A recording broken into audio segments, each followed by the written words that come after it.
মানুষ যখন মারা যায় তখন কি সব কিছু সত্যিই শেষ হয়ে যায়, নাকি মৃত্যুর পর আত্মার জন্য শুরু হয় এক নতুন যাত্রা?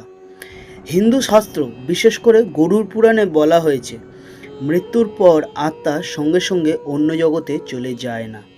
প্রথম ১৩ দিন আত্মা এই পৃথিবী ও পরলোকে যাওয়ার মধ্যবর্তী এক অদ্ভুত অবস্থায় থাকে। এই ১৩ দিনের সময় আত্মা অনেক কিছু অনুভব করে: দুঃখ, অনুশোচনা, বিচ্ছেদ এবং নতুন এক জগতের ডাক।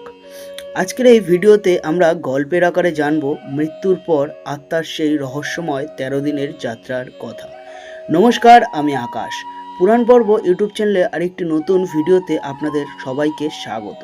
বন্ধুরা, আজকের ভিডিওটা আপনারা সম্পূর্ণ শুনবেন, কারণ আজকের ভিডিওটি এতটাই বাস্তব সম্পর্কিত ভিডিও যে সবার জীবনে আজকের এই ভিডিওটি ঘটবে, এবং আজকের এই ভিডিওতে বলা কথাগুলো সবার জীবনে একবার হলেও ঘটবে।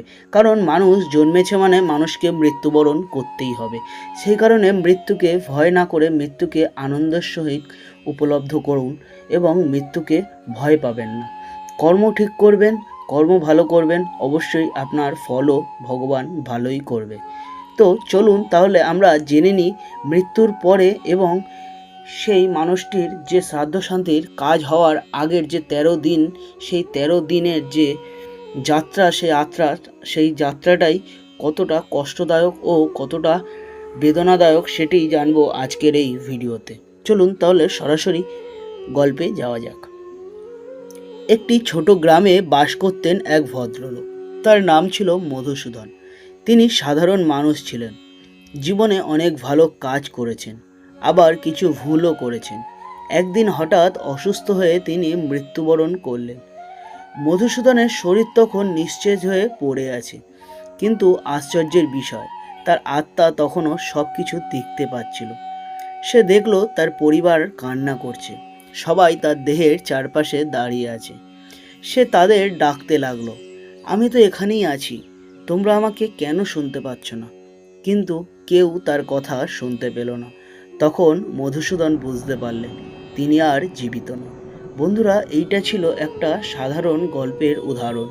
এবার চলুন শাস্ত্র অনুযায়ী মৃত্যুর পরে প্রথম দিন থেকে ১৩তম দিন পর্যন্ত আত্মা কিভাবে তার কার্যকলাপ সম্পন্ন করে সেগুলোই জেনে নিই।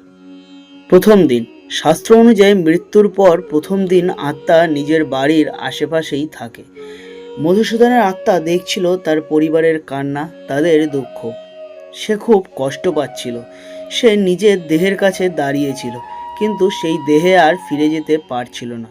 এই সময় আত্মা খুব বিভ্রান্ত থাকে। সে বুঝতে পারে না সে বেঁচে আছে নাকি মারা গেছে। দ্বিতীয় দিনে আত্মা ধীরে ধীরে বুঝতে শুরু করে যে তার পৃথিবীর জীবন শেষ হয়ে গেছে। মধুসূদন দেখল তার দেহকে শ্মশানে নিয়ে যাওয়া হচ্ছে। আগুনে যখন তার দেহ দাহ করা হলো, তখন সে অনুভব করলো পৃথিবীর সঙ্গে তার শেষ সম্পর্ক ধীরে ধীরে শেষ হয়ে যাচ্ছে। তৃতীয় দিনে আত্মা আরও একা হয়ে যায়। সে নিজের পরিবারকে দেখতে পায়, কিন্তু তাদের সঙ্গে আর কথা বলতে পারে না। এই সময় আত্মা নিজের জীবনের কথা ভাবতে থাকে। সে মনে করতে থাকে কোন কাজগুলো ভালো ছিল আর কোন কাজগুলো ভুল ছিল। চতুর্থ দিন থেকে ষষ্ঠ দিন পর্যন্ত এই সময় আত্মা খুব দুর্বল থাকে। শাস্ত্রে বলা হয়েছে, পরিবারের লোকেরা যখন পিণ্ডদান ও শ্রাদ্ধ করে তখন সেই শক্তি আত্মার কাছে পৌঁছায়। মধুসূদনের পরিবারও তার জন্য পিণ্ডদান করেছিল। সেই পিণ্ডের শক্তি যেন তার আত্মাকে একটু একটু করে শক্তি দিচ্ছিল। এই সময় আত্মা বুঝতে শুরু করে যে তাকে এক দীর্ঘ যাত্রায় যেতে হবে। সপ্তম দিন থেকে নবম দিন পর্যন্ত আত্মা ধীরে ধীরে পৃথিবীর মায়া ত্যাগ করতে শুরু করে। মধুসূদন নিজের বাড়ি, পরিবার, বন্ধু সব কিছুই দেখছিল, কিন্তু সে জানতো এগুলো আর এখন তার নয়। তার মনে এক অদ্ভুত দুঃখ জন্ম নিচ্ছিল, কিন্তু একই সঙ্গে সে অনুভব করছিল যে তাকে সামনে এগিয়ে যেতে হবে। দশম দিন। শাস্ত্র অনুযায়ী দশম দিনে আত্মার সূক্ষ্ম শরীর সম্পূর্ণ হয়। এই শরীর দিয়ে আত্মা পরবর্তী জগতে যাত্রা করে। এই সময় মধুসূদন অনুভব করলেন তিনি আর আগের মতো দুর্বল নন। তার মধ্যে এক নতুন শক্তি জন্ম নিয়েছে। একাদশ ও দ্বাদশ দিন। এই সময় আত্মা ধীরে ধীরে পরলোকের পথে যাত্রা শুরু করে। শাস্ত্রে বলা হয়েছে এই পথ দীর্ঘ ও রহস্যময়। এই সময় আত্মা বুঝতে পারে যে তার সামনে রয়েছে বিচার। তার জীবনের সমস্ত কর্মের হিসাব নেওয়া হবে। এই বিচার হবে যমরাজের সামনে। এবারে আসে সেই 13তম দিন। 13তম দিন আত্মার জন্য অত্যন্ত গুরুত্বপূর্ণ। এই দিন পৃথিবীর সঙ্গে আত্মার শেষ সম্পর্ক ছিন্ন হয়। এই কারণেই হিন্দু ধর্মে 13 দিনের ক্রিয়া সম্পন্ন করা হয়। মধুসূদনের পরিবারও সেই দিন তার আত্মার শান্তির জন্য প্রার্থনা করছিল। সেই প্রার্থনার শক্তি নিয়ে মধুসূদনের আত্মা ধীরে ধীরে পৃথিবী ছেড়ে তার পরবর্তী যাত্রায় এগিয়ে গেল। হিন্দু শাস্ত্র আমাদের শেখায় মৃত্যু শেষ নয়, এটি শুধু এক জীবনের সমাপ্তি এবং আর এক যাত্রার শুরু। আমাদের প্রতিটি কাজ, প্রতিটি কর্ম একদিন না একদিন আমাদের সামনে ফিরে আসে। তাই জীবনে যতটা সম্ভব ভালো কাজ করা উচিত, কারণ আমাদের কর্ম নির্ধারণ করে আমাদের ভবিষ্যৎ পথ।